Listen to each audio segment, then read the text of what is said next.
हाय, नमस्कार, good morning. तर आत्ता चिखल झाला, आज लवकर झाला, 11 वाजता झाला. शिकालते म्हणून स्टॉप घेतला, कारण भटी पेटवली म्हणून वाहतूक करायची झालं. आता थोडंसं राहिलंय, मला दाखवू का तुम्हाला खोटं वाटलं तर. तिकडे पडेल, वाहतूक चालू आहे.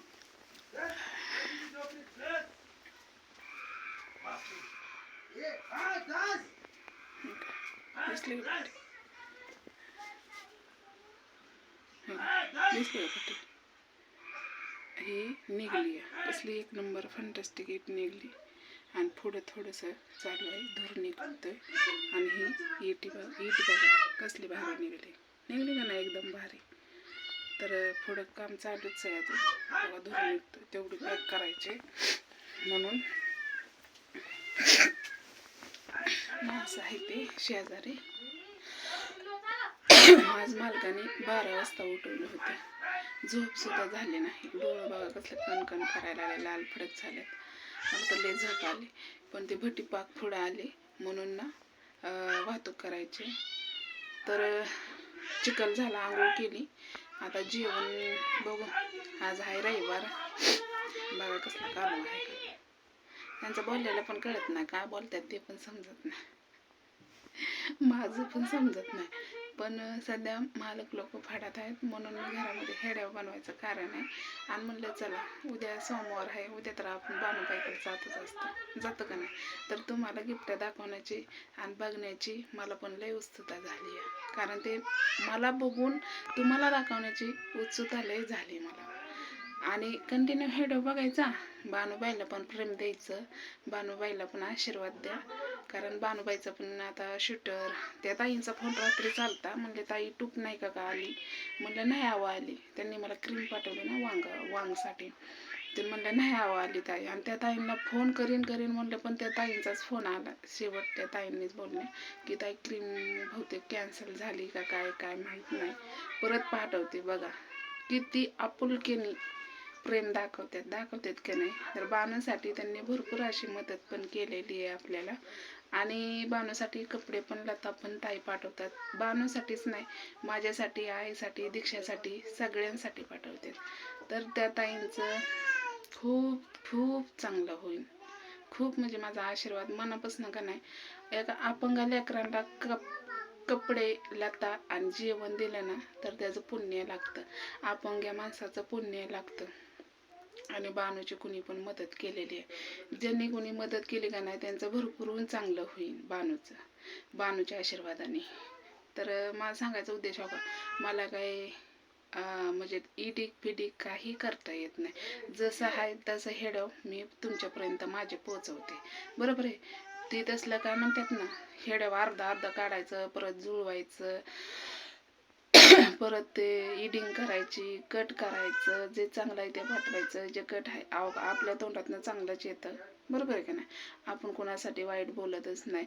आणि जे मला वाटतं ते मी बोलते, जे जसं माझ्या घरात मी बोलते साधं सिंपल, तसंच मी तुम्हाला बोलते.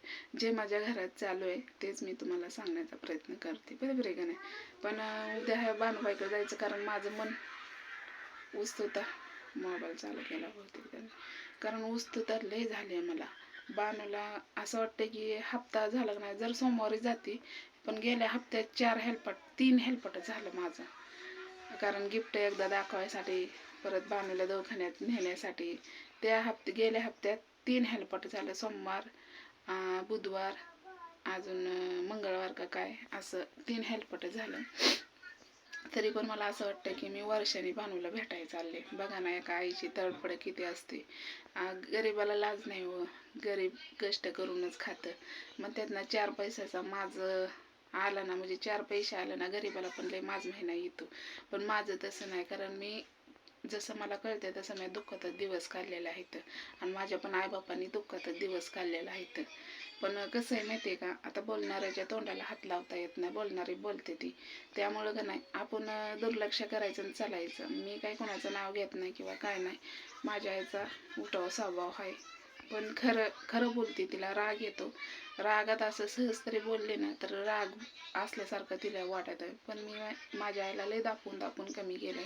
कारण म्हातारा माणूस आहे, कवर आपण दाबणार, हाणूच शकत नाही. बारक्या लेकरांना जसं आपण चापट देतो तसं त्या हाणू शकते का म्हाताऱ्या माणसाला? आणि तुम्हाला माहिती आहे म्हाताऱ्या माणसांची मला भरपूर अशी माई येते. कारण माझ्यासाठी माझी आई देव आहे आणि बाप पण देव आहे. कारण मी देव तर बघितलं नाही, पण माझ्या आईबापाच्या रूपात मी देव बघितले. माझी काशी पण झाली आईबापाच्या रूपात. तर माझी इच्छा एवढीच आहे की माझ्या आईबापाला सुखात ठेवायचं आणि माझ्या 2 लेकरांना सुखात ठेवायचं. माझं कितीही कष्ट होऊ द्या, मला नाही सुख भेटलं तरी चालेल, पण मला 4 पैसे तर आले ना तरी पण मला घर आणि बंगला बांधायची इच्छा नाही. घर बांधलं कशासाठी माहिती आहे का? कारण तुम्हाला माहिती आहे आपलं घर किती पडण्यासारखं झालंय. कारण बानूची खूपच अशा आपदा होत होती, म्हणून त्यासाठी मी घर बांधले आणि त्या घरासाठी पण भरपूर जणांनी मदत केलेली आहे. म्हणून तर एक छत कसं का असना, पत्र्याचं का असना, माझ्यासाठी बंगला येतो, माझ्यासाठी बंगला येतो.